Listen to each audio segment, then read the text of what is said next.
so that must say yes him and one of the most serious interviews they will ship pass when he ever because some of the issues need to have a brave draw I was say ye be because didn't say and I'm man can say so ya na pa na ye ne Nana Graham ye obetumi afre na Kwasi Alhaji and I said Nana man can e di Kwasi Alhaji no ehia no pa because so call dwamu a eno ne ye din a obi a ebo na ene ye nya no ha one ye ne no e was serious interview bi a e was ye camp masem na ebia na wo de no a wo expect no ye ntumi ye misa but ye ntumi ye misa bia no tro no e wo comment na say ye ni nyina e de be manama na what we yi sem na no amaliji etumi ama nana adaro by some akaba yeah very good yen tackle issue we in free ho Canada Japan wouldn't know him na Canada account on some several times I quite remember said there was a time we would one I think multimedia a day be Canada Madam Asini Matia phone now. A friend in Nana Kwasi Kwanza. My papa will Mam Charles Graham and Kwasi Alhaji. Now I honorable Canada Japan. Me no TV so na me no. Okay. One day be na me to accommodation. I wa Accra. Akomi hotel. Twa na me nua bi na me fa ni crazy friend just friend me say nana. Tie radio na honorable Canada Japan ka ho asem. Na me so me to accommodation na me ni boot ane George yemi ensa na enam enti enfa na metie no ti afire na course no ba na eba na mo so wo multimedia na bebia a me to accommodation so ono wo around ekwa na ekotes no Paloma o said Samsung office bi wo Aliza call opposite kese na ona na me to accommodation ko akọ fix o mi hotel Tewa na me drive to multimedia ho. Me name ni and George. Yemi ensapene na a condition ni go achi. Ti me do ho na multimedia for so mo ye fufu program bia na. On be seminar 20 a me de mom. Ti me do ho na me giga na den na mutia na obi se mi din. And dem start ye dede ho. Sa mutia na obi se mi din na makuni pa nti mu fa nipa ne mbra na on be se ne enko. No nko yi nipa ti na. Me dia she fridge no. And then me ye dede na was wo nipa ti she fridge. E she fridge mu. Me ko bi fia na mabubu dan no. Ti me start ye dede wo ho na. Omunyi ni mbra omba. Ono abuka Japan si form. That time no ni alo take Jacob na ye program no. Okay, that's morning show. Na ye nwumre mu kakra. Oh, and ye be kabada se kusi say. Yeah. Enti mi ja ye dede na osufo na obi mu ba omo mu ni mi na baba ana omo so ko fa ni bodyguard aba the bodyguard ne ba ye friend Kudus no so ya me bla pani a me ne na tena akotia ohu mi ano Kwasi ona me boss ka ho asem yi na satam cargo bi onu so ye minister cargo no ka no say no Anthony Kago okan obi timi ni omu Kabo kase tintin timi ni omu gidigidi wo sa de mi gina wo say honorable no omu fa ne mbra na ye de ye nko no nko kire mi ni party na e hye mi fridge no me ye ya wansi form and the man for frame me honorable man for frame me intini nya so atuluku ya Telangard commander to look no frame say Kwasi. You so hard you. I'm so see me train ni peti a she free. Me person dey ya am fa me nko fie na dey. Me ko yi ni peti no. No hu. No bia me won ba. Me wa busua na me ni peti ko she free mu. Ya am ya wansi form. Ana po a. Omo ne me kasa la me tu me ka ye dey. Eko nti ho na Kudus. Me hu Kudus a che ne bodyguard Kudus. Me hu na che na oje me no man say obefre me enti anadwo wana Kudus frɛ me na Alhaji Isa ba so wotema oya me papa wo Kwasi Graham na onene nan ti ho na Isa ba se frɛ me say honorable Japan so pese oye de ohyia me na me say me mko na okasa no okasa mpipi pani bi pa na time achi na sasa no me be pese obi anka no the honorable chairman Bray Feli Bray wow na Feli Bray no oye me papa owo mi ankasa Kwasi Graham na danfo ne lawyer yesu no me nua mpanifo ko ne fie omo so ba fisa ta enye politics asem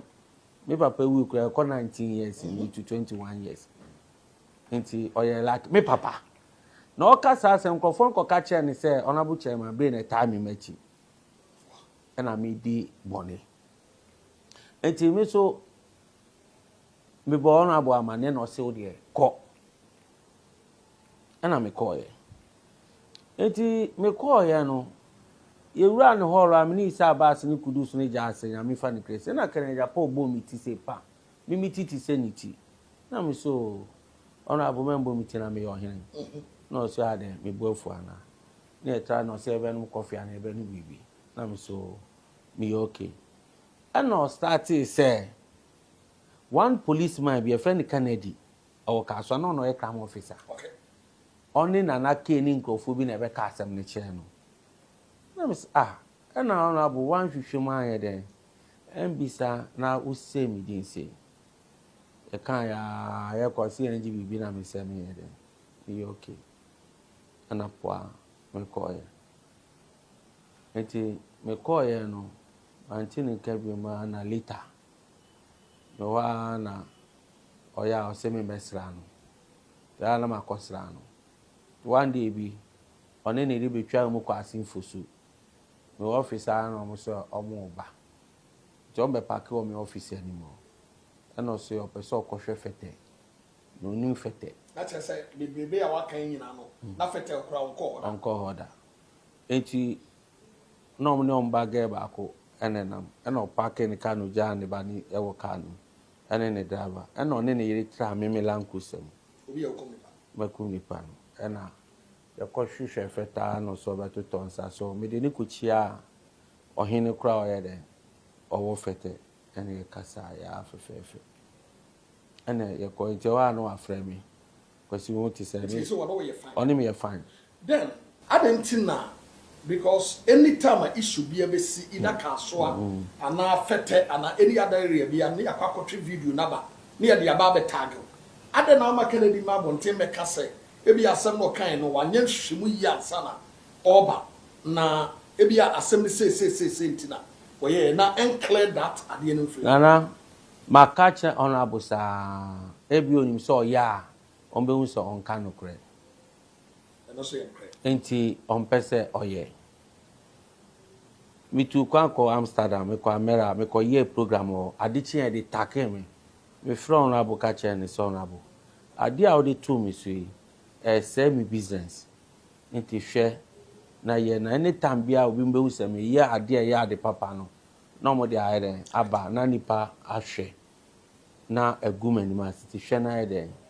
ejai na hwe na sisa me ka onye na ma ade metwa so na me lawyer for ka chem se mami nsiu no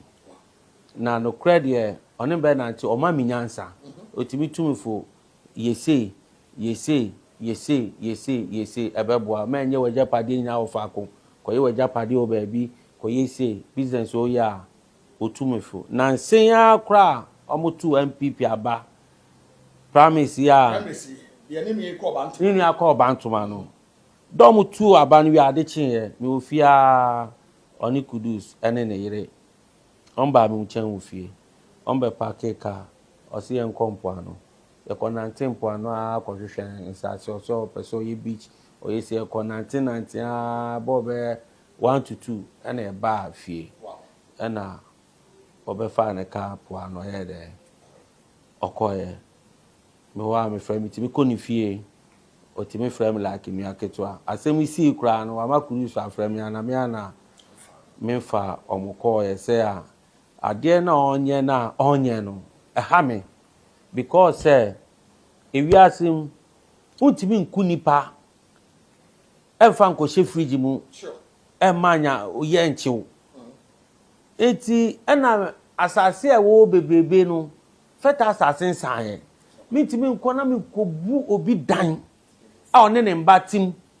ensi abɔnten na me nkra dan no sɛ hɔ na mpɛ sɛ misi dan tra ɛyɛ nkwala asɛm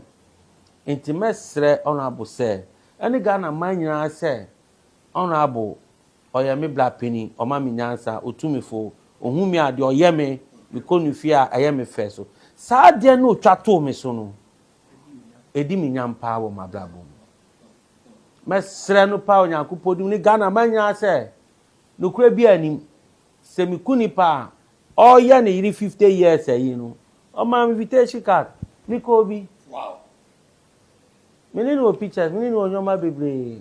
you be sure be a mama for it enti honorable kan Japan mestra obra penny honorable saa deɛ na ɔde to me so no hwɛgya ben lord die ɛba yɛ amanfo de tache ɔmo de ka ho ɔmo semidin a enim wa ka kyem sɛ me nkɔyɛ press conference na police ni na ɔka kyerɛ friend Kennedy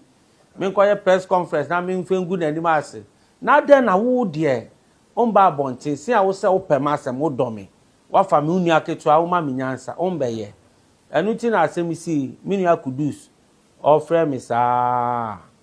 me mfa ne phone because ɛyɛ me ka kyerɛ Kudus sɛ ɔno nenam ɔnka kyerɛ December mo abunkyire amanfo de batu mu asɛm wo su bae amanfo de batu mu mesrɛ mo honorable ɛne Ghana man sɛ de honorable ka no kwa bia anim na ombla na ombeyi na no no yi mi free sase